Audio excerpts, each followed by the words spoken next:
Idėja tapusi pagrindu modernioms kosminėms raketoms. Kompiuterinės sistemos galinčios veikti net sugedus jų dalims. Tai technologijos, prie kurių kūrimo prisidėjo lietuvių mokslininkai ir kurios šiandien naudojamos visame pasaulyje. Šiame video pažvelgsime į 4 technologijų kryptis, kuriuose lietuvių mokslininkai padarė svarbų indėlį. Nuo raketų ir kompiuterių technologijų iki modernių lazerių ir biotechnologijų. Numeris 1. Daugiaetapės raketos idėja. Viena įdomiausių technologijų istorijų prasideda dar 17 amžiuje. Tuo metu Lietuvos didžiosios kunigaikštystės karo inžinierius Kazimieras Simonavičius parašė knygą, kuri ilgą laiką buvo laikoma vienu svarbiausių artilerijos vadovėlių Europoje.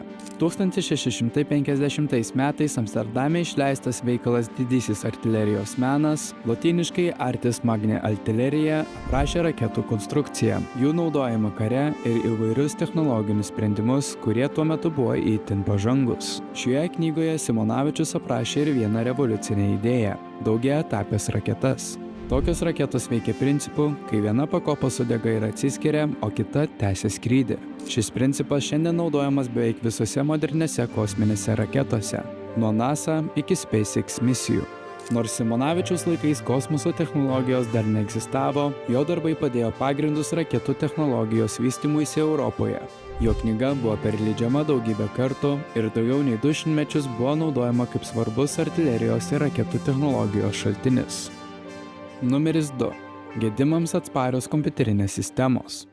Antroji technologija atsirado jau kompiuterių eroje. Lietuvių kilmės informatikos mokslininkas Algirdas Antanas Avižienis laikomas vienu iš gedimams atsparių kompiuterinių sistemų, vadinamųjų Fault Tolerant Systems kūrėjų. 1967 metais Algirdas paskelbė atsparumo gedimams principą, kurį pirmasis įdiegė NASA erdvėlaiviams valdyti skirtame save pasitaisiančiame kompiuteryje STAR, bei paskelbė apie jį virš 100 mokslinių straipsnių.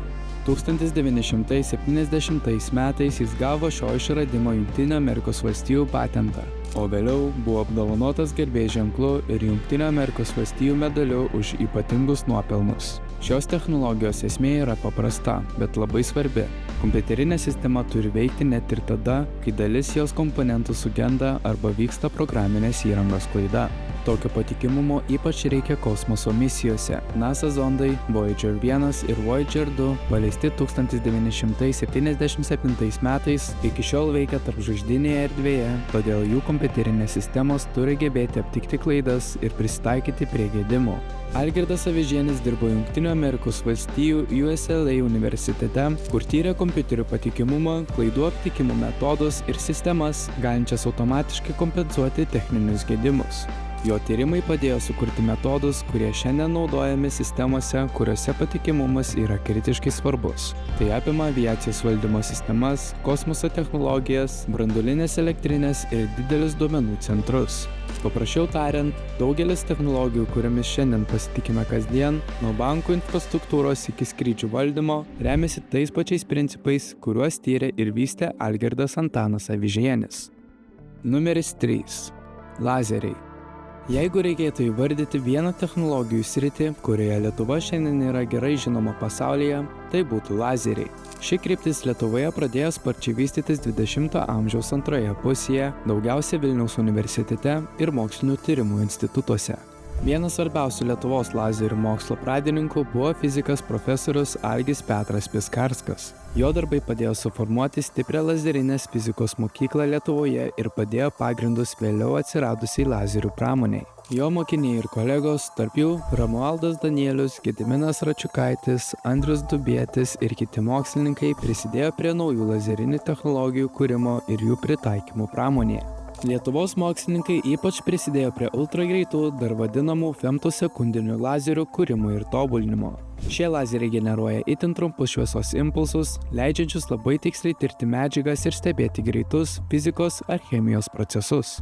Dėl šių savybių femtosekundiniai lazeriai šiandien naudojami daugelėje sričių, nuo medicinos ir mikroskopijos iki puslaidininkių gamybos bei pažangių fizikos eksperimentų.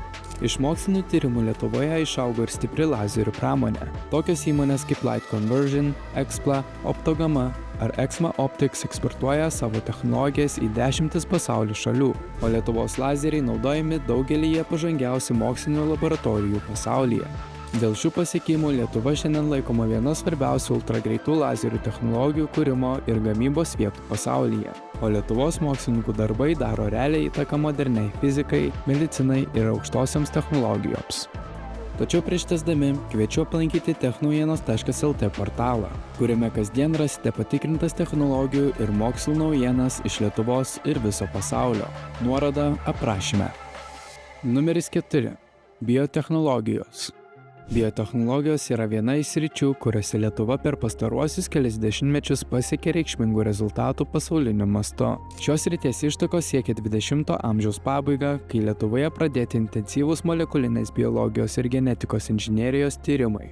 Vienas svarbiausių šios krypties kūrėjų yra profesorius Vladas Bumelis, mokslininkas ir verslininkas prisidėjęs prie modernios Lietuvos biotechnologijų industrijos formavimo. Jo vadovaujamos komandos ir iš jų išaugusios įmonės padėjo Lietuvai tapti viena svarbiausių molekulinės biologijos reagentų ir fermentų gamintojų pasaulyje.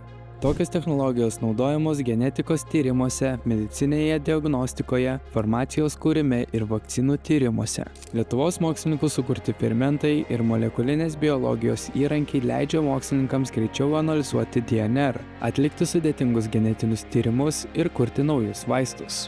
Dėl to lietuviški sprendimai šiandien naudojami tūkstančiuose laboratorijų visame pasaulyje, nuo universitetų iki farmacijos kompanijų ir tyrimų centrų. Pastaraisiais metais Lietuva dar labiau stiprina savo poziciją gyvybės mokslų srityje.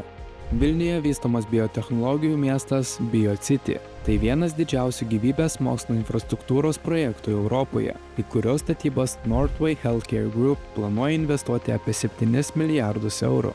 Ši ekosistema sujungia mokslininkus, universitetus, startuolius ir tarptautinės įmonės, dirbančias su genų terapija, baltymų inžinerija, vakcinų technologijomis ir pažangiomis diagnostikos sistemomis. Visa tai rodo, kad Lietuva nėra tik maža biotechnologijų rinkos dalyvė. Ji tampa viena iš šalių, kuriančių technologijas, kurios padeda sparčiau vystytis medicinai, farmacijos mokslui ir genetiniams tyrimams visame pasaulyje. Šios 4 istorijos parodo vieną įdomų dalyką. Nors Lietuva nėra didelė valstybė, jos mokslininkai prisidėjo prie technologijų, kurios šiandien naudojamos visame pasaulyje. Jeigu jums patinka tokios technologijų ir mokslo istorijos, paspauskite patinka ir prenumeruokite technaujienos.lt kanalą. Parašykite komentaruose, kuri iš šių lietuvių sukurtų technologijų jums pasirodė įdomiausia. Taip pat kviečiame peržiūrėti mūsų video apie Lietuvos kilmės NASA astronautą ir jo istoriją. Vienintelis lietuvių kilmės NASA astronautas Karolis Joseph Babko. Ačiū ir iki.